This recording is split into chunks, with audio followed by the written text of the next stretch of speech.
Hey everyone, welcome back to my channel. It's Tharun, and today I'm going to walk you through the step-by-step process of applying for your I765, tackling OPT card delays, and how to get started with your OPT I20 application from your college. So without further delay, let's jump in. First thing first, so initially just go through this website like UNCC OPT I20 request and click on the first link available. So this is my college interface like UNCC interface. Here we can see that optional practical training, which is for OPT stands. So in short, I can tell you like why this EAD card. EAD card will allow the students like who are on F1 status like me to work in the USA during our OPT period. It is required to legally begin employment related to our field of study after graduation. Mainly, students can apply for this card after obtaining our OPT I20 only from our respective schools like UNCC or something, UNC Chapel Hill or something. And mainly it is only for 12 months and it will be extended up to 36 months for STEM OPT extensions. Click on this link as I'm showing here. So and then it will redirect to our college portal. Like let me log in with the credentials.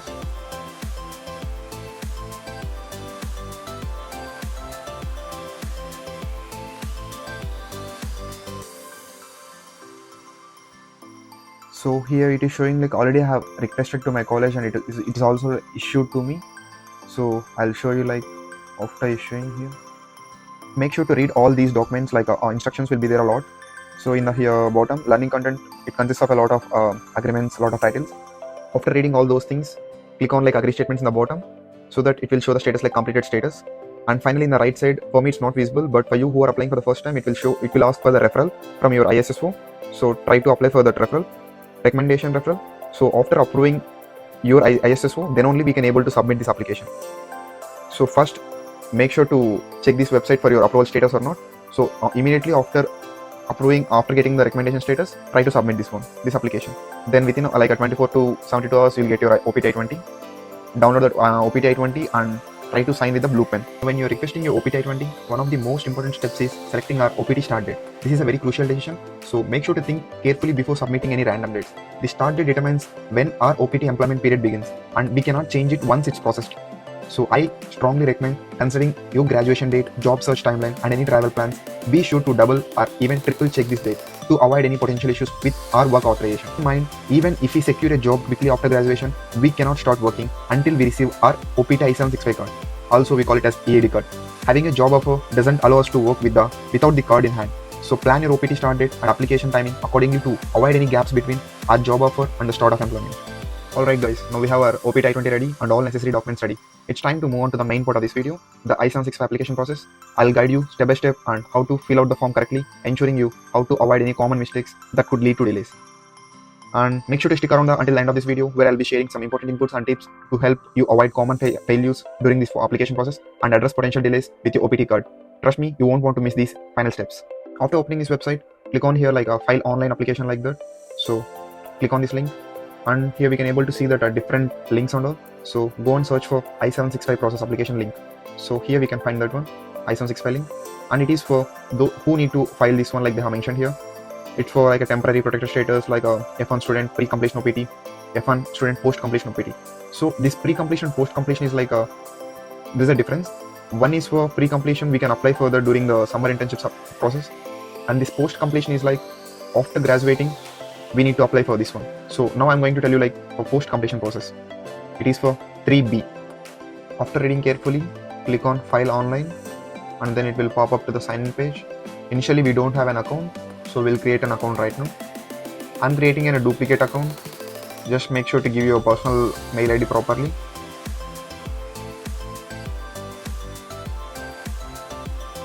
You will get one email confirmation. So follow those steps and create a password.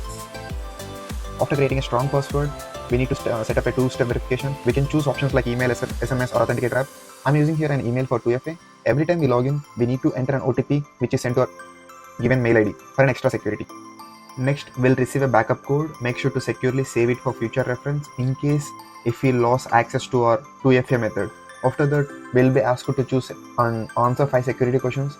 This will help verify our identity in case if we need to recover our account. Now we can able to see the main portal. Welcome to our USCIS account. Now click on go to my USCIS account. We can able to see the account type. choose an I'm an individual option, then submit it.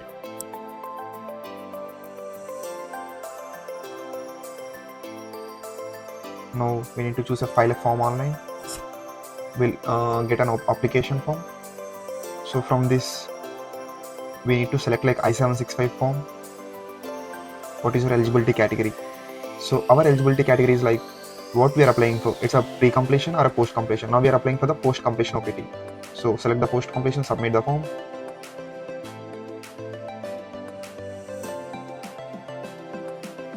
Here before we start our application, it is asking for eligibility. Now we are eligible because we have an F1 student status and we are applying for the post-completion OPT. And in the bottom we have different sections, T section, documents we may need, all these kinds of they mentioned here. So if you have time, visit this link and you can get a lot of details over here, or else skip this one. As I told you earlier, the documents we need before starting this process is a copy of our form, I-94 form. Like this I-94 form we can download from the I-94 portal. I'll show you how to download that. And then a copy of your last EAD, but we don't have any last EAD, so skip this one. A color passport size photo, all these ones.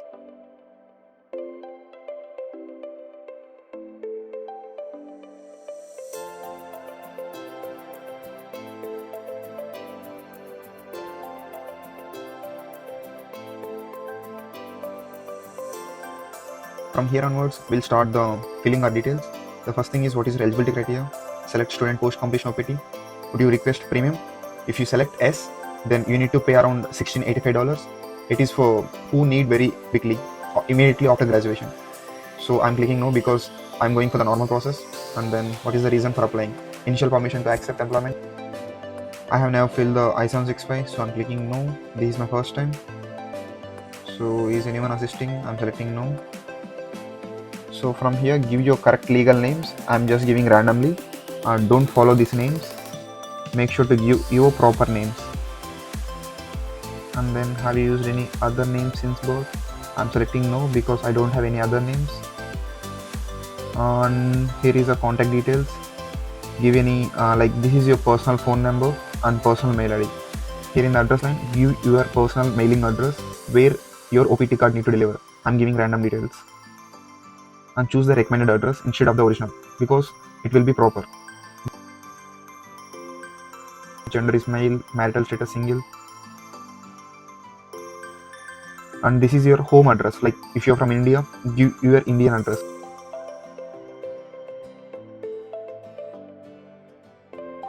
So now here it will ask for the citizenship, and I'm from India, so I'm giving my nationality as India. And it will ask for I-94. This will be the recent arrival from your home country.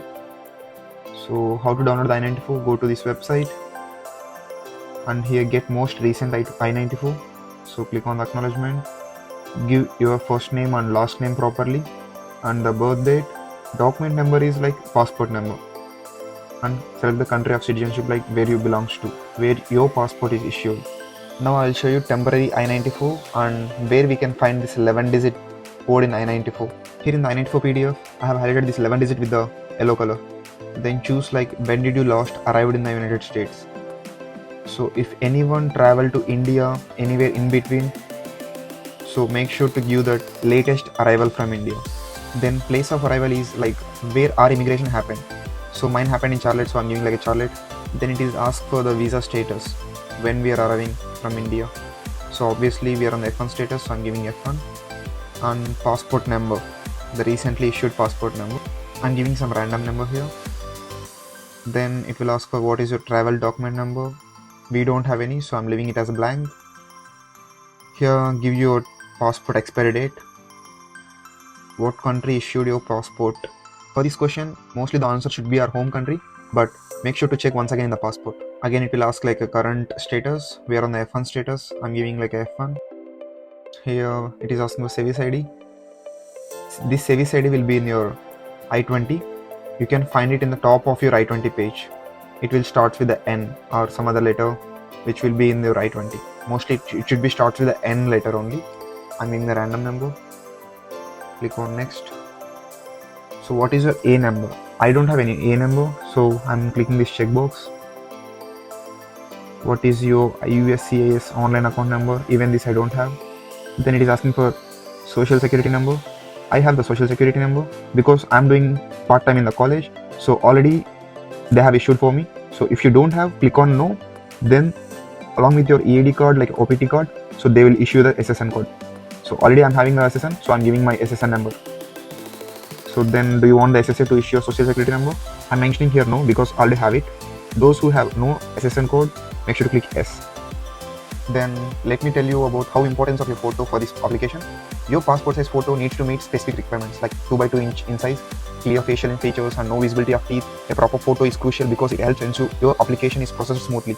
If your photo doesn't meet the guidelines, it could lead to delays or even rejections of your application. So make sure it's high quality and meets all the specifications. Then I'm providing here I-94 along with the passport. It should be like a PDF format. So choose both files if you have, and then click on submit. There is a limit, only 5 documents we can apply, but we are applying like I'm submitting only 2 documents here, like I-94 and as well as passport. After that it will ask for EAD card, employment authorization document or any government ID. So here we have the government ID, it is like a passport. So I'm submitting the passport here. So here we have one more important step. It is asking for any previously authorized CPT or OPT. I don't have anything, but for people who have done any internships, they might have the already CPT issued. So they need to submit the old one and as well as a new one here. Choose the file and then click on next.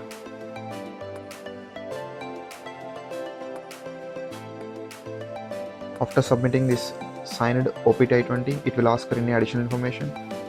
If you have anything, just click here add a response. I don't have anything. Then this is the last step. This is the application fee, $470 for the normal one. So pay this and that's all. Once again it will ask to verify all the details. So make sure to verify all the details are correct or not, and then only go and do the payment.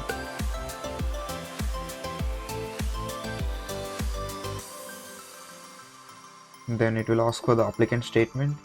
So click on the checkbox and it will ask for the signature. Like write your name here, complete name. So this is the final payment step. Remember, you don't need to complete the entire I765 application in one sitting. You have 30 days to fill it out, and any information you have already entered will be saved as a draft. You can sign out and sign back in any time, and your progress will be still there. So take your time and ensure everything is accurate. Once payment is done accurately, then we'll get this notification like successfully submitted. To wrap up, here are some final tips for a smooth application process. As I told you earlier, the first thing is double check that you have submitted your signed I20 properly, and the second thing is ensure your photo meets all requirements, and then last thing is RFA. It is like request for evidence from USCIS. Make sure to respond promptly if they need anything. There are several reasons why USCIS will issue RFA because of incomplete application, insufficient documentation, inconsistencies, eligibility questions, photo issues. So it's important to respond promptly with the requested evidence to avoid delays in processing I765 application. Keep all your documents organized and ready in case this happens. Thanks for watching, guys. If you found this video helpful, please share to your friends.